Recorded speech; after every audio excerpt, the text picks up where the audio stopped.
at the Global Investigative Journalism Conference, we asked some of the world's leading experts for their top tips when investigating stories. Techniques to investigate modern forms of slavery, its victims and those who profit, are essential skills. Hi, my name is Marta Mendozа. I'm a reporter with the Associated Press. I do investigative journalism. I'd like to share some tips about how best to cover human trafficking in supply chain journalism. My first tip, and the most important thing I want anyone to know who's covering human trafficking, is that the victims of human trafficking have been greatly traumatized, and you have to be very sensitive in how you interview them and how you portray them in your reporting. These are people who have been exploited, and if you think about it, a journalist who wants to make a racy story might just be re-exploiting somebody, and it's never going to be okay.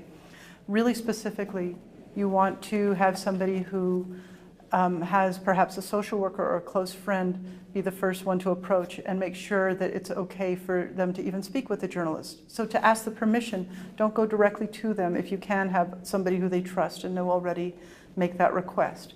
When you interview them, let them take the lead on answering the questions. They may seem forgetful.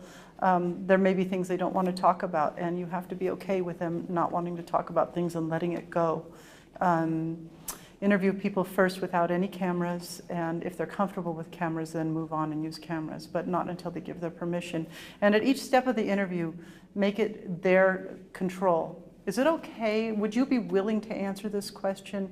Are you comfortable talking about? So lead it in a way where they can back out easily. With children, you never show their pictures or their images.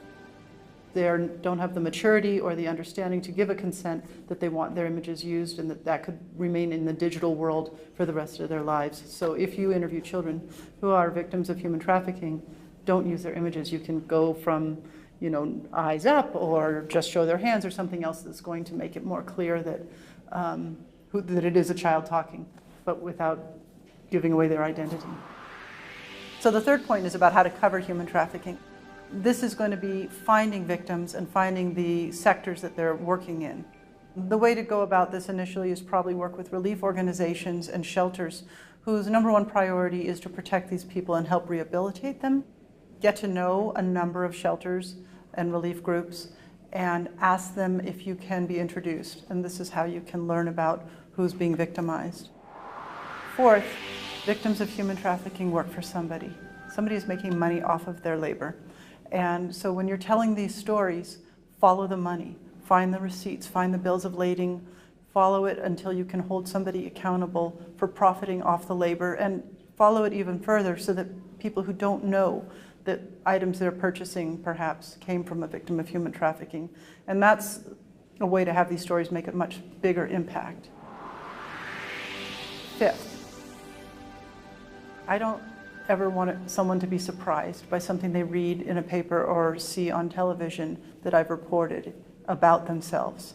So give the people who are engaged at any level of this, including the people who perhaps are what we would call slavers, give them every opportunity to make an engaged and informed response to your reporting. Give them enough time and approach them in a way that they understand what it is that's going to be published, so that you can be truly fair in your journalism. My single most important tip for how to get into covering human trafficking is to work with and get to know relief organizations and shelters for victims of human trafficking. That's where you're going to find people who have been through this harrowing ordeal and can describe it for you, and also how you can learn about what sectors and what areas this is happening in, often being pointed directly to companies or manufacturers or other people who would be exploiting people in this way. I have learned a lot about how to cover human trafficking, and these 5 tips that I've come up with come from a particular project that it took more than a year to work on.